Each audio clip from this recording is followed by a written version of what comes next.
안녕하세요. 복 있는 사람이 즐기는 OQT 오늘의 큐티입니다. 오늘 함께 묵상할 말씀은 사도행전 11장 19절에서 30절까지의 말씀입니다. 먼저 본문을 천천히 함께 읽겠습니다.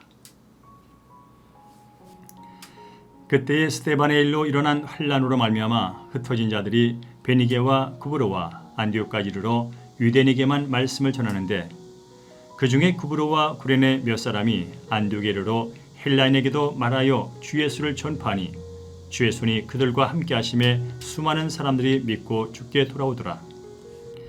예루살렘 교회가 이 사람들의 소문을 듣고 바나바를 안디옥까지 보내니 그가 이르러 하나님의 은혜를 보고 기뻐하여 모든 사람에게 굳건한 마음으로 주와 함께 머물러 있으라 고나니 바나바는 착한 사람이요 성령과 믿음이 충만한 사람이라. 이에 큰 무리가 주께 도하여 주더라. 바나바가 사울을 찾으러 다소에 가서 만남에 안디옥에 데리고 와서 둘이 교회에 1년간 모여 있어 큰 무리를 가르쳤고 제자들이 안디옥에서 비로소 그리스도인이라 일컬음을 받게 되었더라. 그때에 선지자들이 예루살렘에서 안디옥에 이르니 그 중에 아가보로 하는 한 사람이 일어나 성령으로 말하되 천하에 큰 흉년이 들리라 하더니 글라우디오 때에 그렇게 되니라. 제자들이 각각 그 힘대로 유대에 사는 형제들에게 부조를 보내기로 작정하고 이를 실행하여 바나바와 사울의 손으로 장로들에게 보내니라. 아멘. 네, 방금 읽으신 말씀 다시 한번 서너 번 집중해서 읽도록 하겠습니다. 읽으시면서 하나님은 어떤 분이신지, 회개할 점이나 피해야 할 죄, 새롭게 깨달은 사실이나 받은 은혜, 그리고 꼭 붙잡아야 할 말씀 확인하시고요. 삶 가운데 적용할 말씀 메모해 두셨다가 실천하시면 되겠습니다. 화면을 잠시 정지하시고요. 묵상이 끝난 후에 이제 시작하시면 되겠습니다.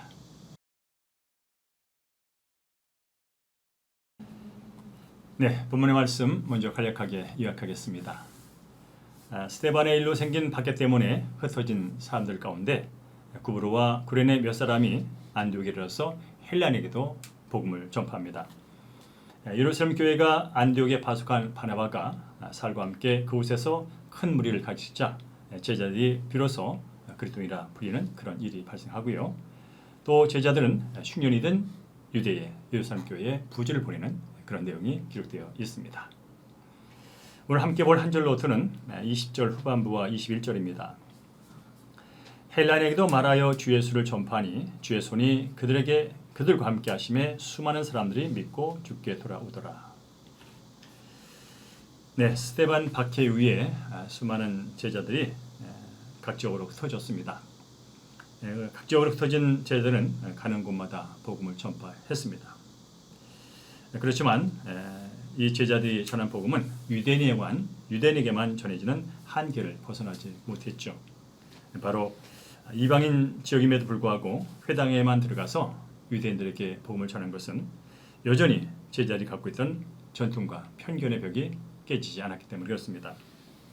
그런데 제자들 중 몇 사람이 이방인에 대한 편견을 깨고 헬라인에게도 예수 그리스도의 복음을 전했습니다. 그러자 주의 손이 이 이름 없는 제자들 중에서 함께 하심으로 안디옥 교회가 크게 부흥하게 되는 역사가 일어나게 됐죠. 그렇습니다. 예수를 믿고 가장 행복한 일이 여러 가지 있겠지만 그 중에 하나는 내가 이미 정해놓은 한계들이 하나하나 파괴되어 나가는 것을 스스로 경험할 때입니다.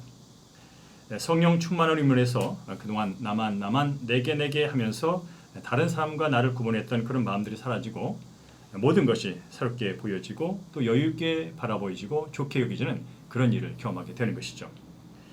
그렇습니다. 예수님은 우리에게 여러 면에서 자유를 주시려고 오셨습니다. 구원받은 우리는 죄로 인한 어떤 강박의 마음들, 또 잘못된 고정된 관념들, 편견의 틀이 예수 그리스도의 십자가가 예수 이루는 그 역사를 통해서 끊임없이 해결됐다는 사실을 우리가 믿고 살아가야 합니다. 그래야 우리 마음이 넓어지고 깊어지고 여유일 수가 있는 것이죠. 안디옥 교회가 세워지고 많은 이방인들이 들어왔다는 소식을 들은 예루살렘 교회는 바나바를 그곳에 파송을 하게 됐죠. 성령 충만한 바나바는 안디옥 교회에 와서 보니까 진짜 그야말로 성령 충만한 역사가 일어나는 것을 보고 기뻐하게 됐습니다. 그리고 말씀으로 안디옥 교회 성도들을 양육할 필요를 깨닫게 됐고요. 그래서 다수에 있던 사울을 들고 와서 큰 무리를 가르치게 됩니다.